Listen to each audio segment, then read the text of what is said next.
Hello friends, स्वागत आहे तुमचं माझ्या ब्लॉगमध्ये. तर कसे आहात तुम्ही? आय होप तुम्ही सगळेजण मजेत आणि मस्त असाल.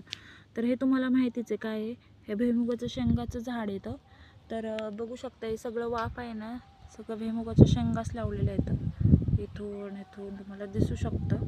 तर आता ह्याला 2-3 महिन्याने मोठं झाड होईल भुईमुगाचं. सो नंतर शेंगा येतील खायला. आणि दुसरी गोष्ट इथं बघा तुम्ही, आरवी खेळती इथं. बरेच दिवस झाले होते, त्याला आणलं नव्हतं खेळायला. आणि तिसरी गोष्ट म्हणजे हे तुम्हाला माहिती आहे ना काय, हे आहे मशरूमचं झाड. जे की आपण हॉटेलमध्ये पनीरची भाजी, मशरूमची भाजी खातो ना, ते प्रकार इथलंच मी हे तोडलेलं आहे. बघू शकता, जे की असे शक्यतो असं जे शेतात येतं ना, त्याची भाजी कोण बनवतं का नाही माहीत नाही. सो मी आज हे तोडून बघितलं.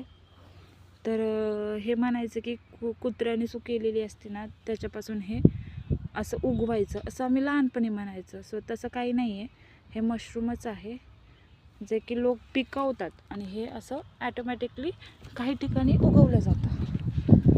तर तुम्हाला माहिती असेल काय नाही, कमेंट करून नक्की सांगा. तर आरवी बघा काय करते आरवी? लाडू करते. बरं कर लाडू कर.